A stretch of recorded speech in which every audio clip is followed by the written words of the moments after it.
पहले तो मैम ये बताओ कि क्या अब से स्टार्ट कर सकते हैं वो मैनिफेस्टेशन टेक्निक्स जो अब 2026 के लिए वर्क करेंगी? नमित देखिए, पहले तो कुछ कैलकुलेशन समझिए जी। अगर आप मुझसे एक बेसिक उस पर बात करते हैं, जैसे मैंने आपको बहुत सारे पॉडकास्ट में बताया कि एस्ट्रोलॉजी सिंपल एक चीज़ पर कायम नहीं है जी। एस्ट्रोलॉजी वर्ल्ड के अंदर बहुत सारी अलग अलग विद्याओं का संग्रह है जी। और ज्योतिष का जो संसार है उसमें अगर हम ज्योतिष की बात करें तो उसका अपना एक बहुत बड़ा चैप्टर है। अगर हम न्यूमरोलॉजी की बात करें उसका अपना एक बहुत बड़ा चैप्टर है। अगर हम हस्तरेखा की बात करें वो एक बहुत बड़ा चैप्टर है। टैरो की बात करें वो अपने आप में एक बहुत बड़ा चैप्टर है। रमल की बात करूं, मैं प्रश्नावलियों की बात करूं, मैं आपसे अलग अलग और जितनी टेक्निक्स होती है, कॉफ़ी रीडिंग है, ऑटो राइटिंग है, अगर मैं आपसे इन सब चीज़ों की बात करूं तो ये अपने आप में एक बहुत अच्छा और बहुत बड़ा चैप्टर है टू डिस्कस। और उसमें से चीज़ें हम किसी के लिए भी भविष्यवाणियों के रूप में निकाल सकते हैं जी।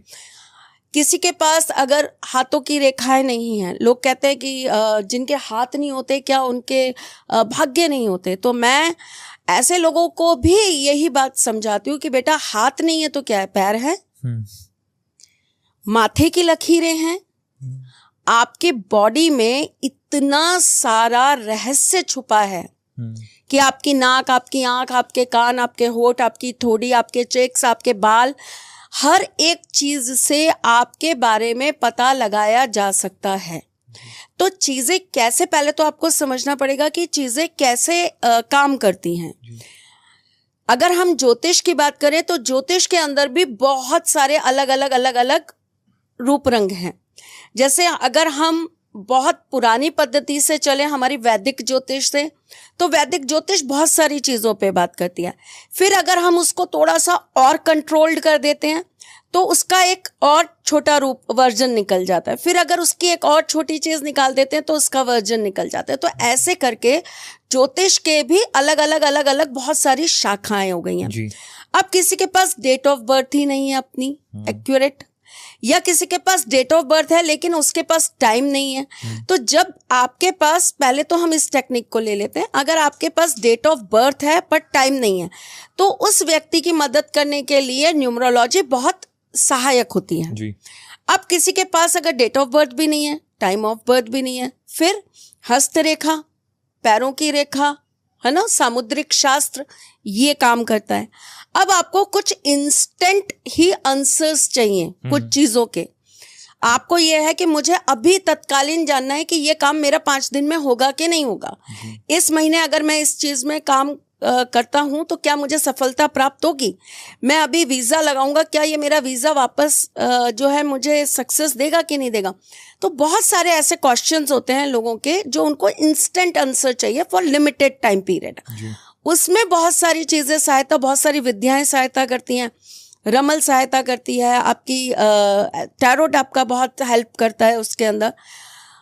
इसी प्रकार से जब हम बात करते हैं कि हमें बहुत कुछ डीप जानना है, गहराई में जाकर जानना है, लेकिन ज्योतिष से नहीं जान पा रहे हैं, जो भी रीजन हो, तो हम किन चीजों का सहारा लेते हैं, पास्ट लाइफ, है ना, कॉफी रीडिंग, ठीक, इसके अंदर 2-3 चीजें और आ जाती हैं, फेस रीडिंग, वॉइस रीडिंग, है ना, और फिर कुछ ऐसी भी चीजें हैं जहां पर इंसान कोई विद्या ही नहीं लगाता, उसकी अपनी इंट्यूशंस, अपनी एनर्जी, अपना लेवल इतना हाई होता है कि वो आपके बैठने मात्र से ही आपकी बहुत सारी चीजें निकालकर आपको बता देते हैं जी।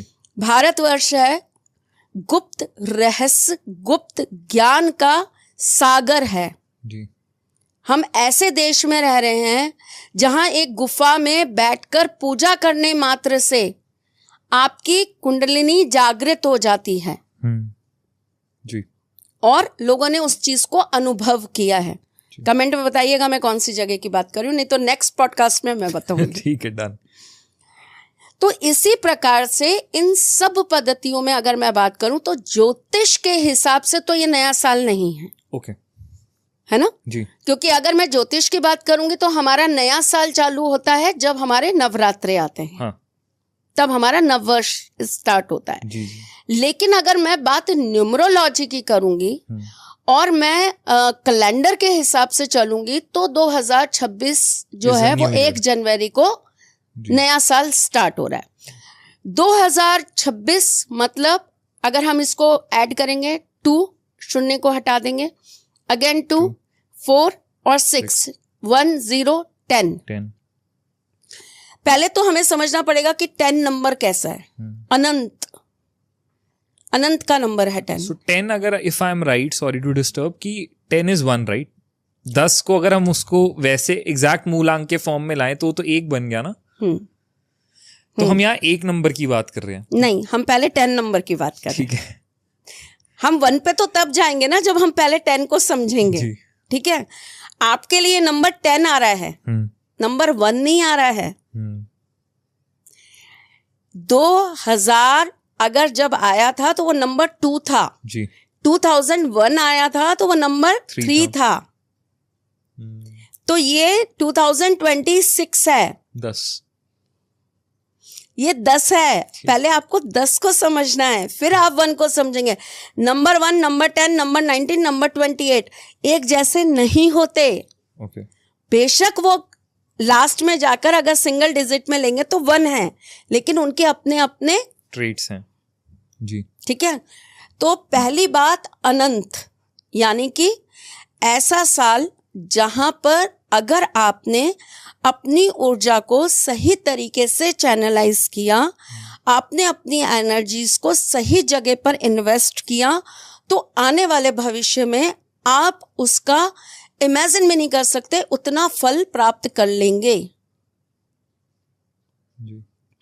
अगर स्टूडेंट्स ने इस साल में अपने आप को अपनी स्टडीज में ढंग से लगा दिया, अपनी एनर्जीज को अपनी स्टडीज में ठीक से पूरी तरीके से लगाया, तो आने वाले भविष्य में उनको जो चीजें प्राप्त करनी है वो बहुत इजीली वो चीजें प्राप्त कर पाएंगे।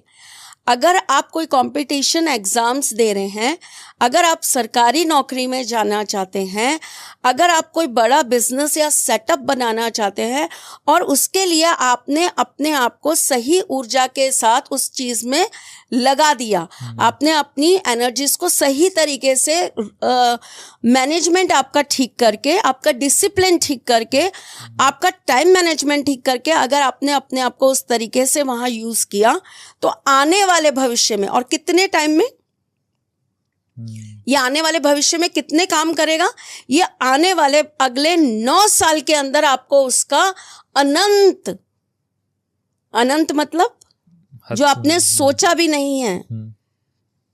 मतलब आप सोच रहे हो कि मैं 1 लगा के 100 प्राप्त कर सकता हूं, तो मैं कह रही हूं आप 1 लगा के अनंत प्राप्त कर सकते हो। इस साल में वो पार है, इस साल में वो पार है। इस साल को देने वाले पार के हिसाब से मत देखो, इस साल को इन्वेस्टमेंट करने वाले साल के हिसाब से देखो। यहां जो बोओगे वो वृक्ष कितना विशाल और कितना बड़ा होगा और कितने फल देगा, ये आपको नेक्स्ट 9 इयर्स में पता लग जाएगा। मतलब इसका बहुत लॉन्ग टर्म फ्रूट मिलेगा। ऐसा नहीं है कि छोटा 1 साल जितना या 1.5 साल जितना नहीं, इस टाइम पे करी हुई मेहनत का फल बहुत लंबा चलने वाला है। एग्जैक्टली।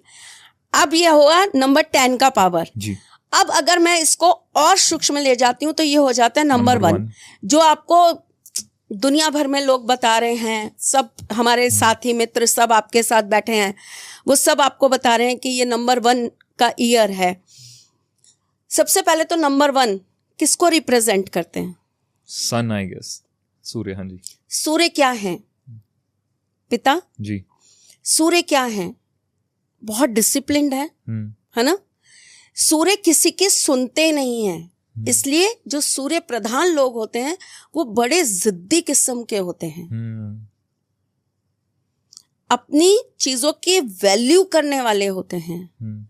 जो नंबर 1 लोग होते हैं उनके कान भरना इतना आसान नहीं होता, क्योंकि इनके माइंड के अंदर ना ये अपनी एक पूरी स्क्रिप्ट बना के चलते हैं। और ये चलेंगे अपनी स्क्रिप्ट के अकॉर्डिंग ही, चाहे कोई कितना ही आके वो करे। इनको बदलना अपने आप में एक बहुत बड़ा चैलेंज है। कहते हैं ना, मैं तेरे रंग में रंग गई, तू मेरे रंग में रंगे ना रंगे। ये नंबर 1 वाले वही हैं। आप इनके रंग में रंग जाओगे, आप इनकी तरह काम करने लग जाओगे। ये सुबह 4 बजे उठेंगे, आप इनके साथ 4 बजे उठने लग जाओगे, लेकिन ये आपकी तरह 8 बजे नहीं उठेंगे। ठीक है ना? तो आप नंबर 1 को समझिए सबसे पहले कि आप सूर्य के साल में प्रवेश करने जा रहे हैं। सूर्य आपको बहुत कुछ प्रदान करने वाले हैं। ठीक। नंबर 1 का ये साल फीमेल एनर्जी के लिए बहुत अच्छा रहेगा। प्यारी बच्चियों के लिए, मेरे उम्र की जो मेरी सखी सहेलियां हैं उनके लिए, मुझसे जो थोड़ी बड़ी हैं उन मान्य माताओं देवियों के लिए, ये साल फीमेल्स के लिए बहुत ज़्यादा प्रॉस्परस और बहुत ज़्यादा न्यू अचीवमेंट्स लेके आने वाला रहेगा। ठीक है? ये साल लड़कियों के लिए क्यों इतना भाग्यवर्धक रहेगा, उसका भी एक बहुत बड़ा कारण है। सूर्य को जब हम बात करके जोड़ते हैं तो आपने कभी सुना है कि पापा का परा होता है?